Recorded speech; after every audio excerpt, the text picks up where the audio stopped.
Olá, seja bem-vindo ao Assunto em Pauta. Este é um espaço de debate sobre temas de destaque na sociedade. Os assuntos são os mais diversos e a pauta vai ser discutida por especialistas, pesquisadores e personalidades envolvidas com a temática em foco. E se você tiver alguma sugestão, pode mandar para a gente pelo endereço que aparece na sua tela. E claro, seu assunto vai estar em pauta.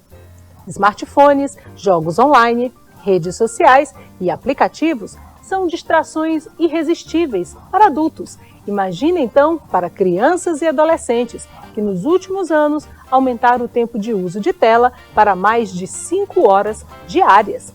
Quais os prejuízos do excesso de tempo de tela e como educar crianças e adolescentes para o uso consciente de novas mídias? Esse é o tema do nosso programa de hoje. Para buscar o equilíbrio e debater essa questão, conversamos hoje com a psicóloga e psicanalista Júlia Maciel Soares, que é doutora em psicologia pela Universidade Sorbonne, doutora em psicologia pela USP no programa de pós-graduação em psicologia escolar e do desenvolvimento humano e é professora adjunta do Departamento de Psicologia da Universidade Federal do Maranhão. Também presente no nosso debate, a psicóloga, pedagoga e psicanalista Lia Fontelli Serra, que é doutora em educação pela USP, professora adjunta do Departamento de Educação da Universidade Federal do Maranhão. Obrigada pela presença de vocês. Obrigada pelo convite. Eu gostaria já de começar perguntando, o celular tem sido utilizado para ocupar um tempo livre, né? Essa ocupação desse tempo, quando ele é prolongado, acaba provocando algum tipo de desequilíbrio na vida de uma criança ou de um adolescente? Então, o que a gente observa hoje, né, é que, de fato, a correria do dia a dia, né, e os afazeres domésticos, então, muitas vezes os pais, né, não têm tempo para se dedicar ali para a criança e colocam a criança e disponibilizam esses gadgets, né, esses aparelhos para as crianças. E então a gente vê o lugar que é importante a gente pensar, o lugar que essas telas podem entrar, né? Ela está entrando, ela está ali na função de quê? Ela faz função de quê? E a gente sabe que para brincar a criança precisa ter um tempo livre, né? Ter ócio, né? Então esse momento do tédio ele pode ser bastante enriquecedor, né, no sentido de que ele pode propiciar aí um espaço para invenção, para brincadeira. Doutora Lia, ócio significa fazer literalmente nada. Hoje nós podemos contar ócio como o uso do celular. Esse estímulo da tela pode estar associado a um momento de ócio? Não.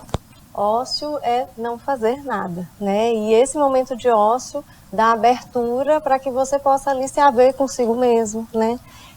Pensar nas suas questões, viver seus sentimentos, viver outras questões relacionadas às pessoas que estão ali presentes, né?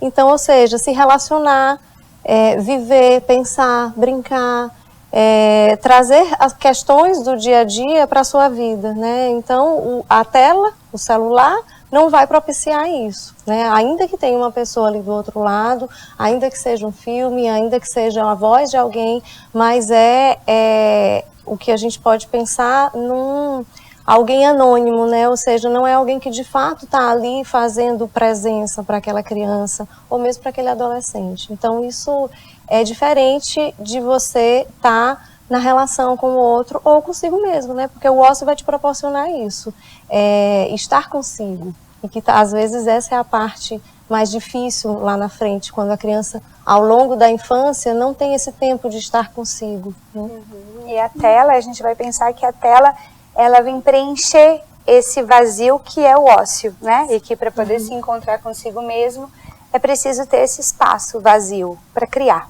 E nos restaurantes tem sido cada vez mais comum os pais entregarem o celular para os filhos menores, né, 1 ano, 2 anos, e eles ficam assistindo a filmes ou a qualquer tipo de estímulo para que os pais possam usufruir desse momento.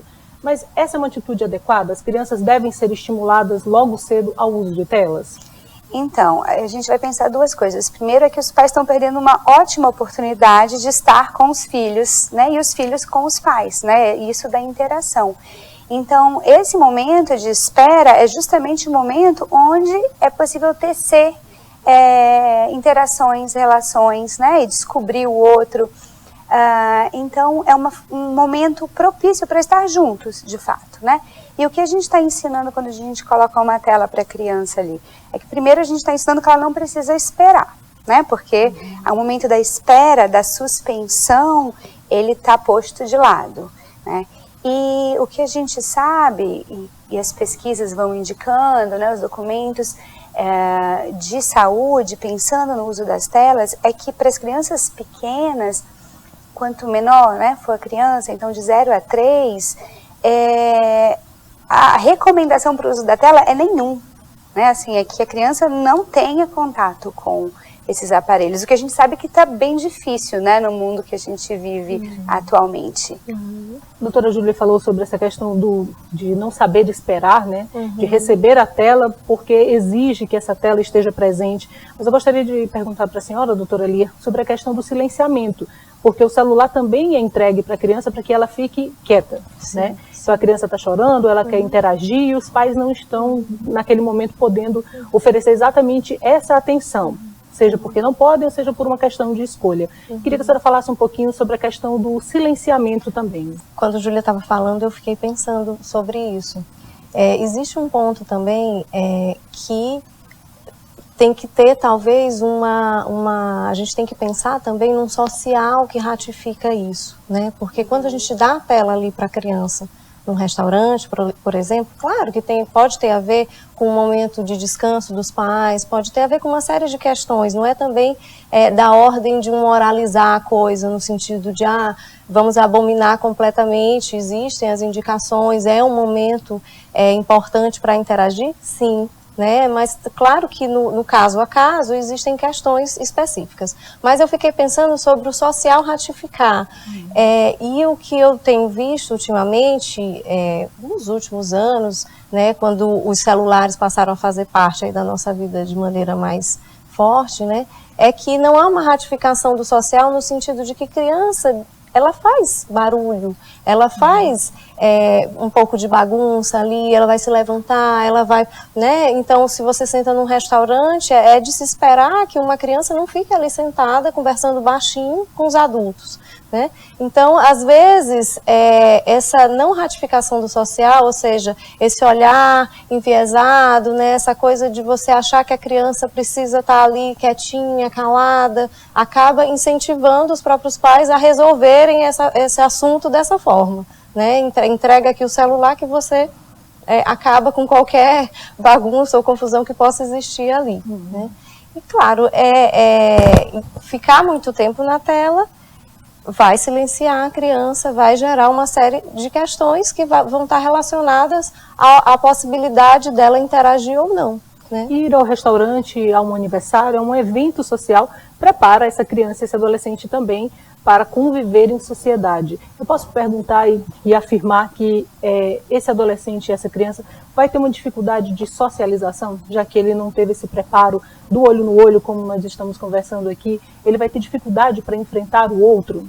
Então, o que a gente vai ver é que as telas, né, eu acho que é importante falar que elas colocam o sujeito numa posição de passividade, né? Então, o que a Lia estava falando é justamente de que tem um silenciamento do sujeito, quando você pergunta, né, sobre ficar quieto, né, e o silêncio que isso gera, é mais profundo que isso, né? Na verdade, é um silenciamento do sujeito.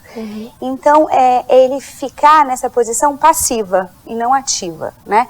E ele ir para o encontro com o outro, ele precisa estar em outra posição, ele precisa se colocar, ele precisa colocar a sua subjetividade, o seu corpo, né? E a gente pensa também que as telas, elas têm um funcionamento que tem uma lógica binária. Você não precisa saber muito como é que, né, não tem um manual de instruções, você vai entrando e é sim ou não, né?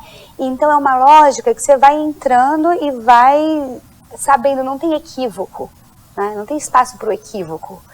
E, bom, pode ser que você não chegue onde você queria chegar, mas, né, você chega em algum lugar.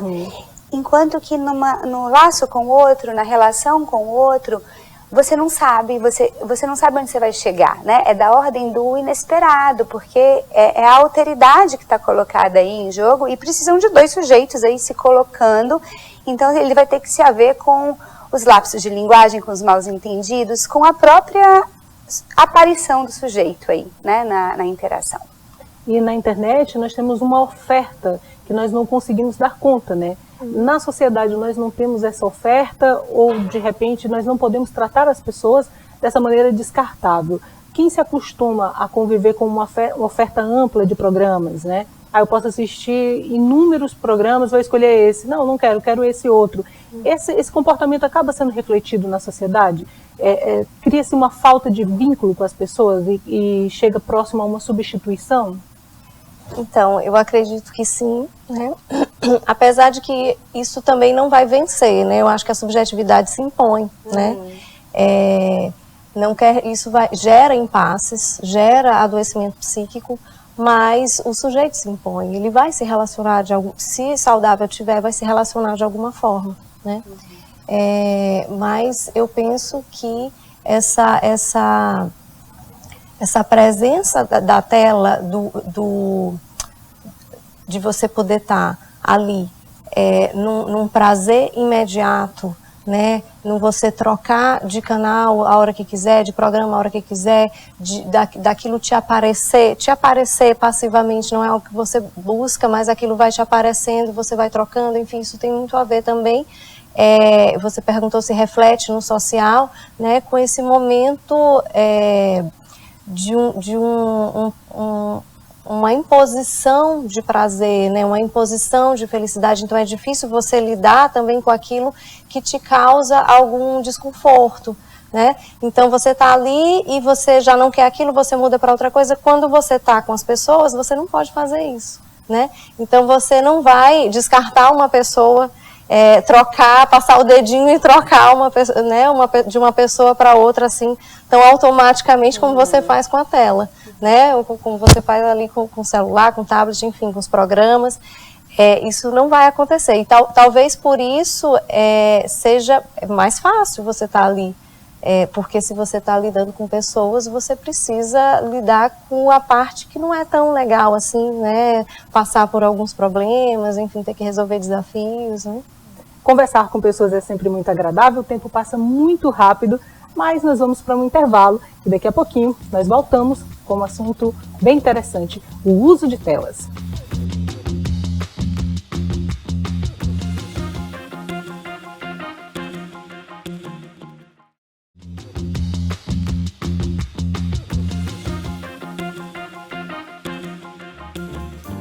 Estamos de volta para o segundo bloco do Assunto em Pauta, um tema muito interessante, o uso de telas. E nessa volta, gostaria de começar perguntando para a doutora Júlia sobre a questão do uso de telas no ambiente escolar, né? Muitas escolas acabam exaltando, agora nós vamos usar o computador em quase todas as atividades, nós vamos enviar atividades pelo computador para serem feitas em casa, e a criança e o adolescente, muitas vezes também o adulto, acaba utilizando o computador ao longo do dia inteiro. Até que ponto o uso de telas na educação passa a ser um benefício? Então, eu acho que tem um papel muito importante da escola de educar as pessoas, né, e aí os jovens e as crianças, no uso de telas. As telas elas estão aí, vieram para ficar, então não adianta a gente ficar num saudosismo, que no meu tempo era melhor, quando a gente brincava de bolinha de gude, né? Então, a gente precisa aprender a fazer um bom uso, ou pelo menos um uso mais inteligente delas, né? Porque se a gente fica sendo levado, né, pelas telas, que é o que acaba acontecendo, a gente entra para fazer uma atividade, vai responder uma mensagem e daqui a pouco a gente passou uma hora no celular, e os adultos também se perdem nisso, né? E não respondeu a mensagem que tinha que ter respondido, né? Então, como é que a gente pode aprender a não ser usado pelas telas, mas a usar as telas a nosso favor? Porque tem muita informação, né? Então, se por um lado tem uma dificuldade aí, né? Porque é isso que eu tinha falado no começo, do lugar e da função que a tela entra. Porque se ela entra no lugar do outro, é um problema. No restaurante, ela entrar no lugar da interação entre os pais e a criança é um problema, né? Assim, é um momento propício para estar junto em família.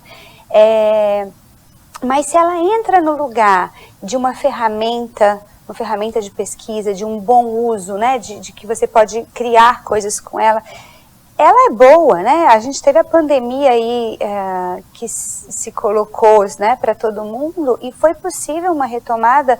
Lógico que, né, tem todas as dificuldades aí do ensino remoto, mas foi possível alguma retomada, né, e alguma transmissão aí a partir das telas. Então, eu acho que o papel da escola é fundamental. Doutora Lia, qual a sua opinião em relação ao uso de telas no ambiente escolar?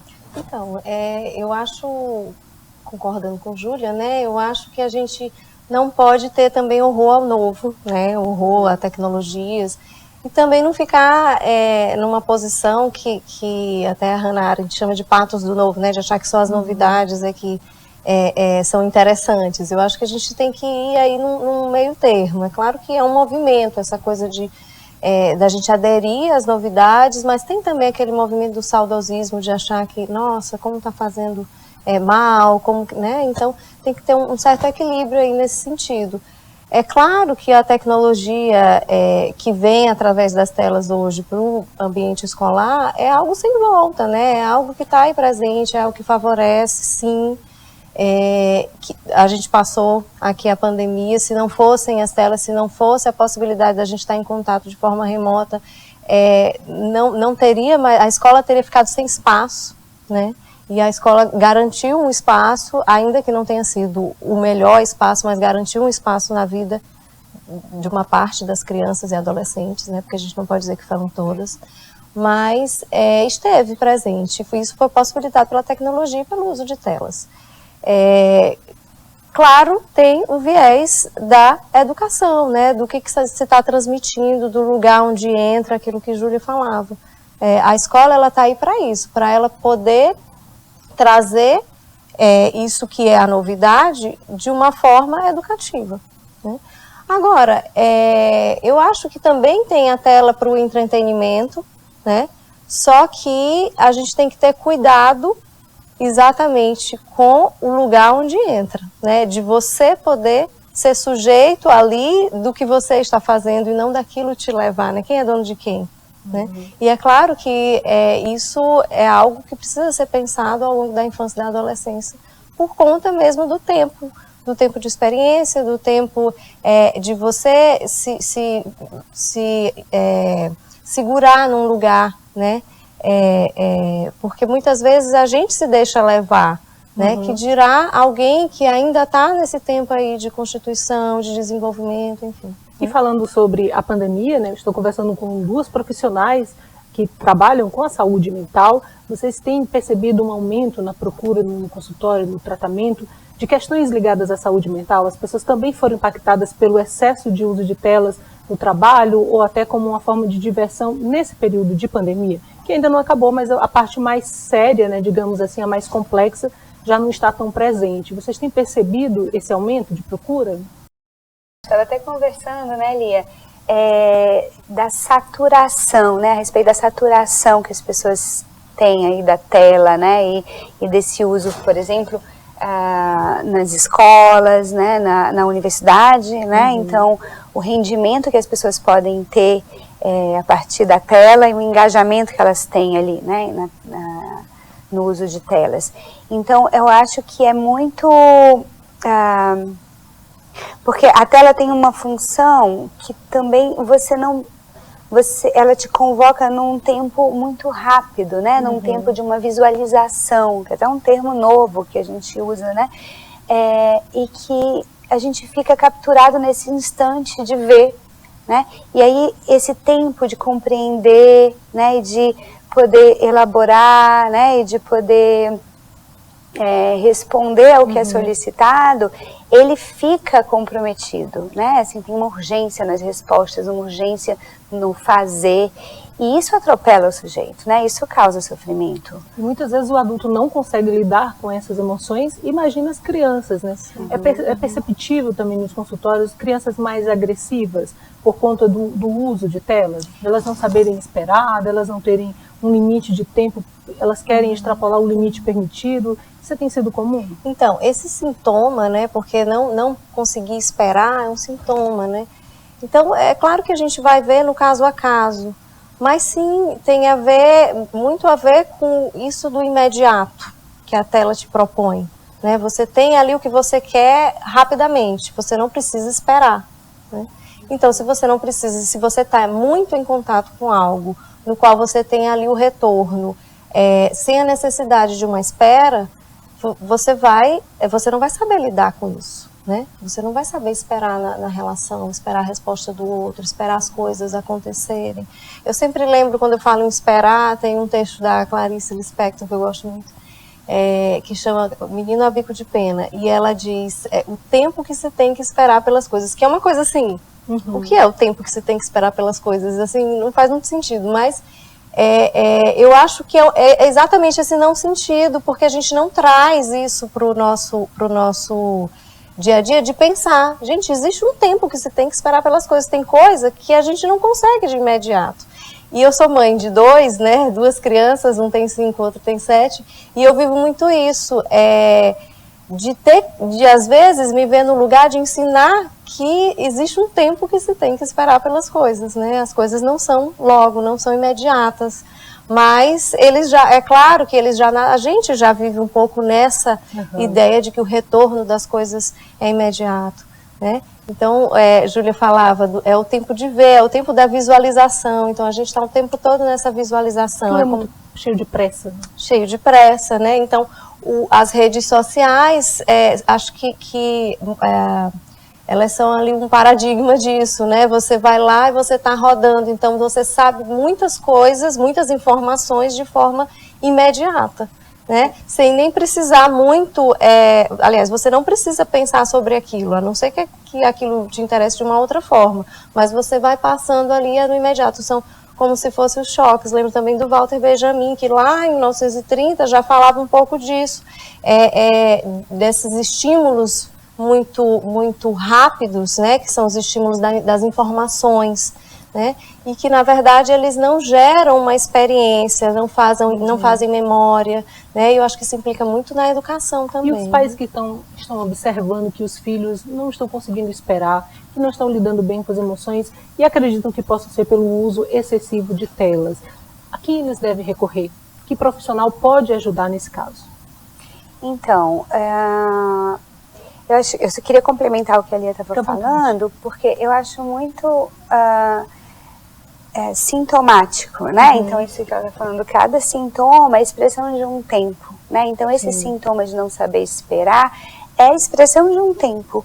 A hiperatividade, né, que também é um transtorno, segundo o DSM, segundo a Organização Mundial de Saúde, é um sintoma do nosso tempo, né? Então a gente está aí colocando, e as crianças estão sujeitas a uma pulverização de estímulos sensoriais, né? E aí de repente a gente pede para elas se concentrarem num estímulo só, né? Então, como é que elas vão responder a isso, né?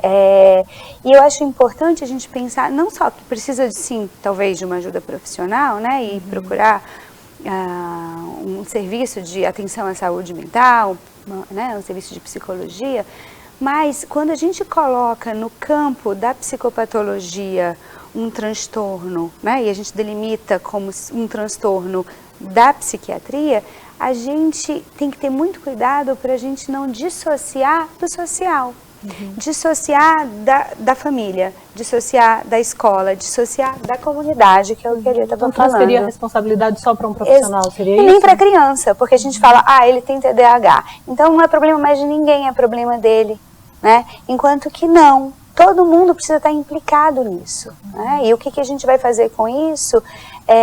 Pensando no sintoma como uma expressão do social, né? Da época que ele vive. Então a família também precisa compreender esse contexto da criança, né? Que envolve a família, que envolve a educação, a falta de relacionamentos, às vezes, em condomínios, que as crianças ficam cada vez mais fechadas, né? A tela passa a ser o amigo, né? Passa a ser o único amigo muitas vezes. Mas nós falamos muito sobre a questão do lado não tão positivo do uso de telas, do excesso, né? Mas vamos falar também do lado positivo. O uso de telas traz um benefício para essa criança e para esse adolescente, já que nós estamos conversando que nós estamos num tempo diferente, não adianta ser saudosista, né? De querer voltar e buscar aquele passado que não vai ter condição de voltar. Qual é o benefício, então, do uso da tela? Quais são os benefícios? Principalmente para o aspecto cognitivo, isso estimula bastante a criança?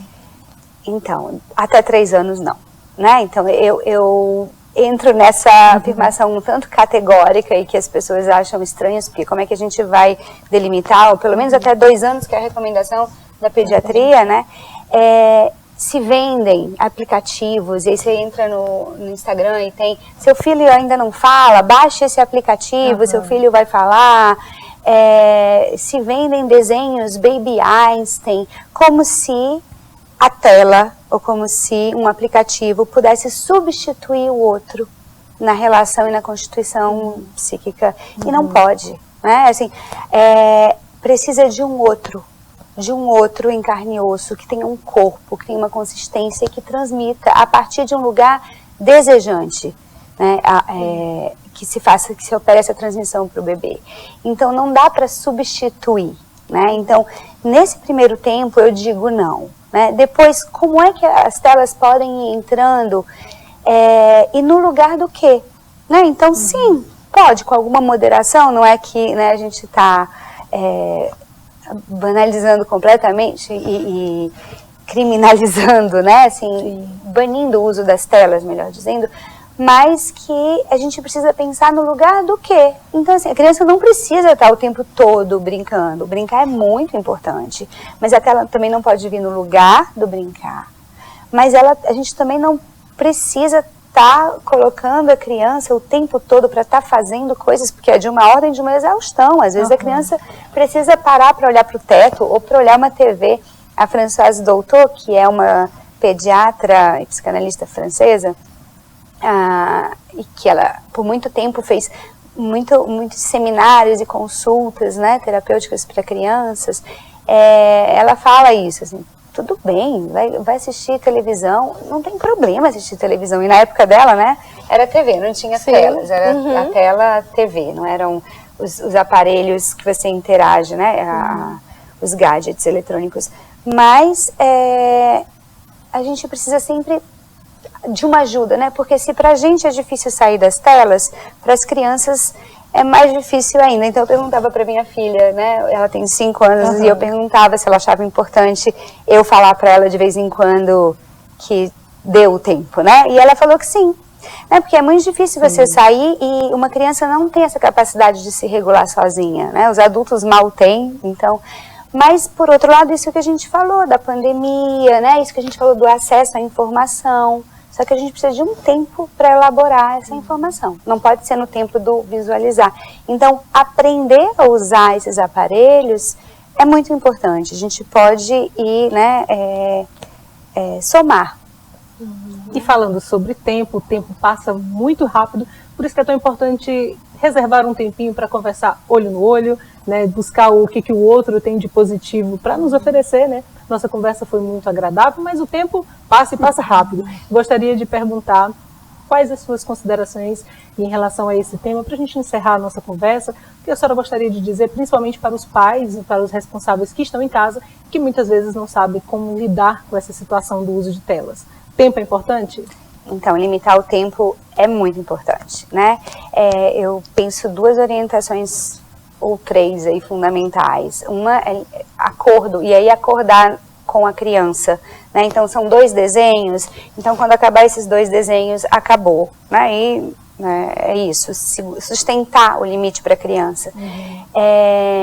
Pensar no lugar do que está vindo a tela, isso é importantíssimo, né? Não é que não pode de jeito nenhum, mas no lugar do que ela está aparecendo aí, em que lugar ela está ocupando, porque de novo, para a criança poder brincar, e brincar é fundamental para a constituição subjetiva, ela precisa do tempo livre, do tempo do ócio que você tinha perguntado para a Lia no começo. E se a gente preenche esse tempo livre com uma tela, com, né, um dispositivo, a gente não oferece para a criança esse tempo livre onde ela vai precisar criar, ela vai precisar se haver com ela mesma e criar, né? E principalmente, e aí eu que pesquiso e que trabalho, né, essas questões aí da clínica com bebês, é importante a gente não ficar tentada aí, né, a essas ofertas de que então o aplicativo vai fazer o filho falar, que o aplicativo ele vai ficar inteligente porque ele vai jogar e a gente fica encantada porque ele sabe falar 2 ou 3 palavras em inglês e sabe usar esse dispositivo melhor que a gente, né, de lançá-lo para a complexidade das relações e saber que nenhuma máquina vai poder substituir uma pessoa, né, que é portadora de um desejo não anônimo por esse bebê. Então não tem como, e se a gente for pensar assim com Piaget, a gente vai pensar que ele privilegia, né, isso da manipulação, né, de como a criança vai usando os objetos, né, A ação sobre objeto. a interação sobre o objeto, e como ela vai construindo, por exemplo, causalidades, como ela vai construindo permanência de objeto, como ela vai construindo alguns esquemas que ela precisa da manipulação do brinquedo. Ela precisa que o brinquedo tenha 3 dimensões. Ela precisa poder manipular, saber os sons. E ela vai precisar usar esses brinquedos para eles poderem se somar, né, nas sensorialidades e poder fazer um todo. Então, isso também, as telas, que são 2 dimensões, elas não dão acesso para a criança. Doutora Lia, o que você tem para dizer para os pais? Então, eu estava pensando aqui, a Júlia falando, elas não são necessárias, né, as telas. Então, assim, a criança, ela pode... Eu gosto muito de pensar, assim, que tem uma estrutura, né, tem um estrutural, e que daí a gente precisa olhar também para a tradição, né, para aquilo que já se viveu, e tem o contingencial. Aqui na nossa contingência, ou seja, nossa cultura de hoje, as telas estão aí, mas elas não são necessárias para uma criança se desenvolver, né? Claro que eu gosto também sempre de chamar para o seu filho, não é um estranho, né? Não é a criança que você vai perguntar para o profissional como é que eu ajo com a criança, né? Não, você direciona um desejo ali, você está ali num laço, né? Então ele não é um estranho, ele é alguém que você sente, ele é alguém que você percebe, que você olha, né? Eu lembro quando a Júlia estava falando da necessidade, né, desse outro corporal, porque tem a voz, tem o olhar, né, que é muito diferente, e essa voz, esse olhar são o que capturam nesse laço, né? Então, é claro que você vai sentir a criança, você vai olhar para ela. Se você faz isso, você consegue perceber que passar 2, 3 horas numa tela não tá bom para ela, né? Ela não tá bem com isso, né? Nenhuma criança vai estar bem com isso. Passar muitas horas na companhia de uma tela não é uma companhia, né? Não é alguém que faça essa criança se lançar na vida, no mundo, nas questões humanas, na linguagem, né? Enfim, então a tela, nenhum aplicativo desses, nenhum programa, nada vai puxar o bebê para desenvolver algo que ele esteja com algum entrave, né? Ele precisa do outro. O que vai fazer isso é alguém ali com ele, né? É um olhar, é uma voz, é algo que puxe e faça ele entrar nesse circuito do desejo.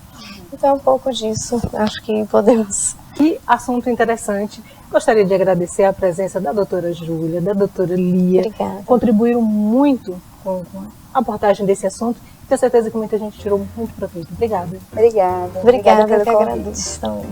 O programa de hoje fica por aqui. A gente volta no próximo episódio com mais um assunto em pauta. Até lá!